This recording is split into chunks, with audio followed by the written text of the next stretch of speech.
কাশ্মীর সীমান্তের নিয়ন্ত্রণ রেখা এলওসি বরাবর ভারত ও পাকিস্তানের সেনাদের মধ্যে টানা ৮ দিন ধরে গোলাগুলির ঘটনা ঘটছে।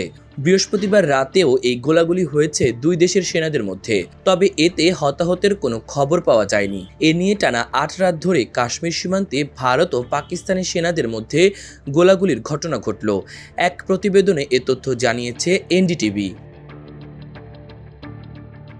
অবশ্য ভারতীয় গণমাধ্যমে গোলাগুলির বিষয়ে বরাবরের মতো পাকিস্তানকে দোষারোপ করা হলেও বৃহস্পতিবার রাতের ঘটনায় পাকিস্তানের পক্ষ থেকে বা দেশটির সংবাদ মাধ্যমে এখনও কোনো তথ্য পাওয়া যায়নি।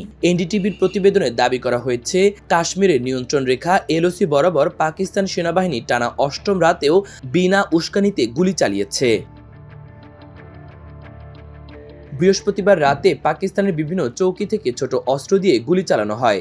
এই গুলির লক্ষ্য ছিল কুপওয়ারা, বারামুলা, পুঞ্চু, নওশেরা ও আখনুর। জম্মু ও কাশ্মীরের এই এলাকাগুলোর বিপরীতে থাকা ভারতীয় পোস্টগুলো। ভারতীয় সেনাবাহিনীও এই ৭৪০ কিলোমিটার দীর্ঘ সীমান্ত জুড়ে পাল্টা জবাব দিয়েছে।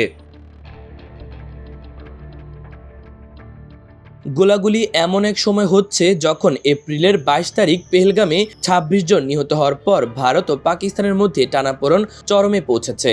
দুই দেশ একে অপরের বিরুদ্ধে পাল্টাপাল্টি নানা শাস্তিমূলক পদক্ষেপও নিচ্ছে।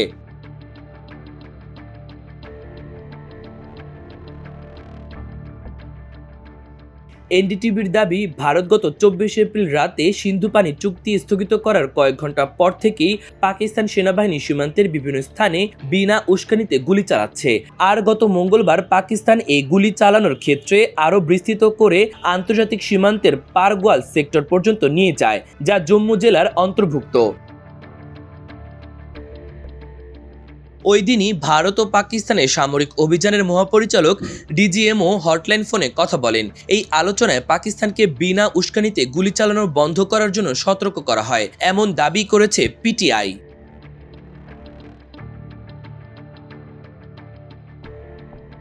পেহেলগামে হামলার পরদিনই ভারত পাকিস্তানের বিরুদ্ধে কিছু পদক্ষেপ নেয়। এর মধ্যে ছিল সিন্ধু পানি চুক্তি স্থগিত, আতারি সীমান্ত ক্রসিং বন্ধ করা এবং কূটনৈতিক সম্পর্ক অবনতির ঘোষণা। ভারতের দাবি, হামলার সঙ্গে সীমান্ত পারের সন্ত্রাসীদের সংযোগ আছে।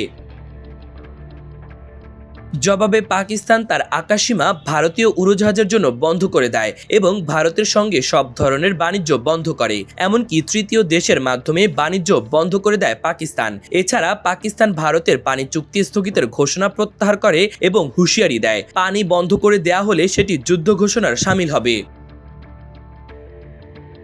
মাল্টিমিডিয়া ডেস্ক, আমার দেশ।